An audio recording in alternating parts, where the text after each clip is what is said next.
അപ്പം ഫ്രീ ആണോ? Okay okay. ഇവിടെ ഒരു 20 കാർഡ്സ് ഉണ്ട്. ഈ 20 കാർഡ്സ് വെച്ചിട്ട് ഞാൻ പപ്പനെ ഇൻഫ്ലുവൻസ് ചെയ്ത് ഒരു കാർഡിലേക്ക് എത്തിക്കും. ബെറ്റുണ്ടോ? നടക്കില്ല മോനെ. ബെറ്റുണ്ടോ? എനിക്കൊരു 50 റിയാൽ ബെറ്റ് വെക്കാം. 50 റിയാലാ? ഓക്കെ, 50 റിയാൽ ബെറ്റ് വെക്കാൻ പറ്റും. ഓക്കെ. ഈ 50 റിയാല് ഞാൻ ചെയ്തില്ലെങ്കിൽ ഞാൻ അങ്ങോട്ട്. ഓക്കെ. സോ പപ്പ ഇതിന്ന് ഒരു 5 കാർഡ് ഇഷ്ടമുള്ള ഇഷ്ടമുള്ള 5 കാർഡ് ഇഷ്ടമുള്ള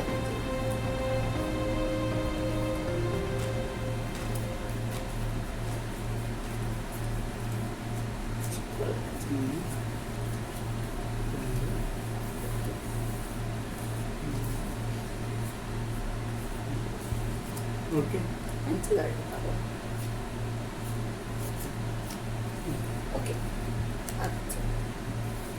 ഇനി പപ്പ ജസ്റ്റ് കണ്ണ് നടച്ച് ഇഷ്ടമുള്ള ഏതെങ്കിലും ഒരു നമ്പറിനെ കുറിച്ച് മാത്രം ചിന്തിച്ചുകൊണ്ടിരിക്കാം. ഇഷ്ടമുള്ള ഏതെങ്കിലും ഫേവറേറ്റ് നമ്പർ ഏതെങ്കിലും ഒരു നമ്പറിനെ കുറിച്ച് മാത്രം ചിന്തിച്ചുകൊണ്ടിരിക്കാം. അത് മാത്രം ചിന്തിച്ചുകൊണ്ടിരിക്കാം. ഇതിലുള്ള സംഖ്യ വേണം അങ്ങനെയൊന്നുമില്ലല്ലോ. നോ, ഏതെങ്കിലും ഒരു സംഖ്യ വിചാരിച്ചു. ഞാനിവിടെ ഒരു പ്രഡിക്ഷൻ എഴുതുന്നുണ്ട്. ഓക്കെ. സോ ഞാനിത് ഇവിടെ പ്രഡിക്ഷൻ എഴുതി വെച്ചിട്ടുണ്ട്. ഞാനത് വളരെ റഫായിട്ടാണ് എഴുതിയേക്കുന്നത്. ഓക്കെ. ഇനി ഇതിൽ നിന്ന് പപ്പ ഒരു ഇഷ്ടമുള്ള ഏതെങ്കിലും ഒരു 5 കാർഡ്സ് എടുക്കും.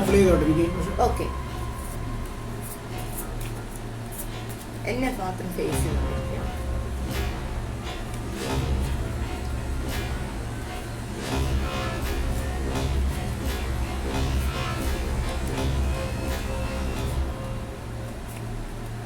5 ഇഷ്ടമുള്ള 5 കാർഡ്.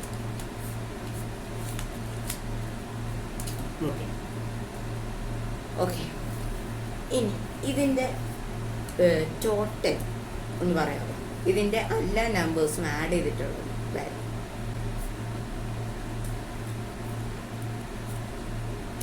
എത്ര? 24. ഓക്കെ. ഈ 24 എന്നുള്ള നമ്പർ ഇത് കൂട്ടിയ സമയത്ത് പപ്പയ്ക്ക് എന്തെങ്കിലും ഒരു മൈൻഡ് എന്തെങ്കിലും ഫീൽ ചെയ്തോ? ഇല്ലല്ലോ.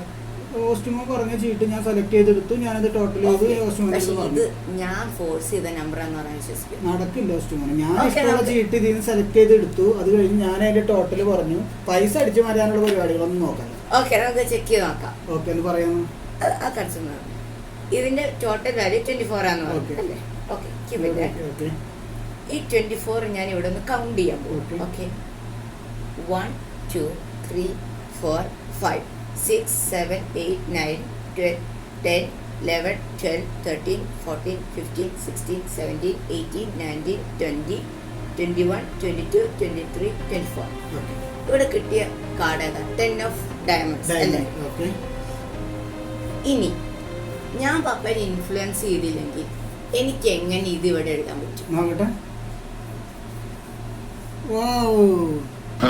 എങ്ങനെ എഴുതാൻ പറ്റി? അപ്പൊ ഈ പൈസ എനിക്കുള്ളതല്ലേ? അതെങ്ങനെയാ?